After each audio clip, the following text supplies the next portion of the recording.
حلقتنا النهاردة وجبة سريعة التحضير. هنعمل مع بعض الكفتة، هنتبلها بتتبيلة جميلة جدا وبسيطة، وهنحمرها كمان مش قادرة أقولك. بسم الله الرحمن الرحيم. اللهم صل على سيدنا محمد وعلى آله وصحبه وسلم تسليما كثيرا.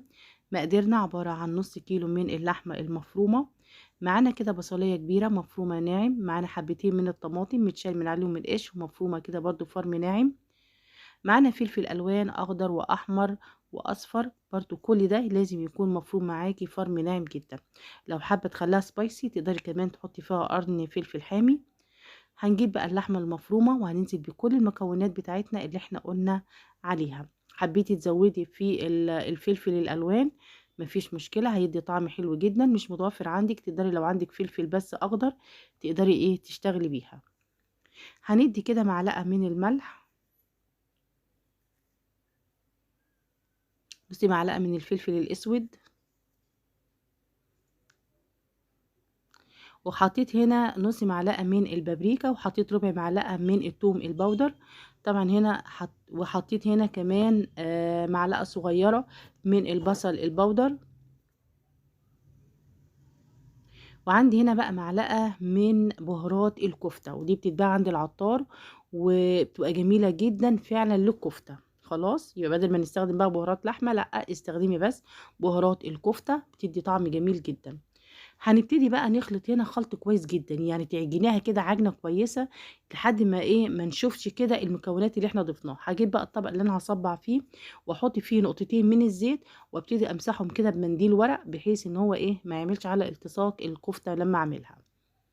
همسح ايدي كده بردك بنقطتين من الزيت، وهبتدي ان انا اشكل الكفته زي ما انتم شايفين. وانا هنا يعني هشكلها على هيئة أقراص زي أقراص الطعمية كده بالظبط زي ما انتوا شايفين. خلاص كده بعد ما بططتهم كلهم بالطريقة دي، هبتدي بقى دلوقتي هروح عشان احمرها على طول. احلى حاجة ان هي ما بتاخدش وقت خالص، ان انتي بتروحي على طول تشتغلي. هنا بحط طاسة على النار وبحط فيها يجي معلقتين زيت او 3 معالق بالكتير، يبقى احنا كده كمان هنوفر في نسبة الزيت. حبيتي كمان تقللي عن كده مفيش مشكلة. انا حطيت بالظبط 3 معالق كده من الزيت وسبتهم لما الطاسه سخنت.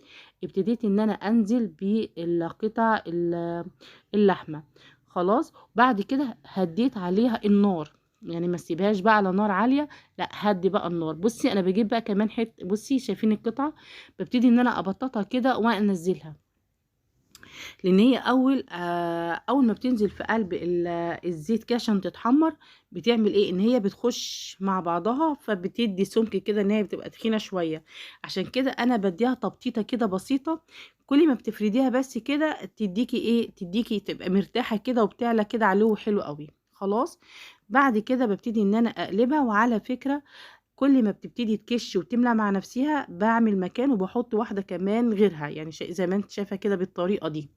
اول ما هتبتدي كمان تكش شويه التانية كده وتلمي مع نفسها لحد ما احس ان الطاسه بقت معايا خلاص مليانه ومش عايزه حاجه تاني. خلاص، ببتدي بقى هنا اقلب بقى فيها كده من وقت للتاني على كل جنب كده من الناحيتين على نار هاديه لحد ما تبتدي اللحمه بتاعتي تستوي وكمان تاخد لون. الطريقة سهلة والطعم بتاعها في منتهى الجمال. خلاص هي كده خلاص بقى استوت. بجيب طبق واحط عليه ورق منشف مطبخ وابتدي اطلع عليه بالكفتة بتاعتنا كده على منشف المطبخ.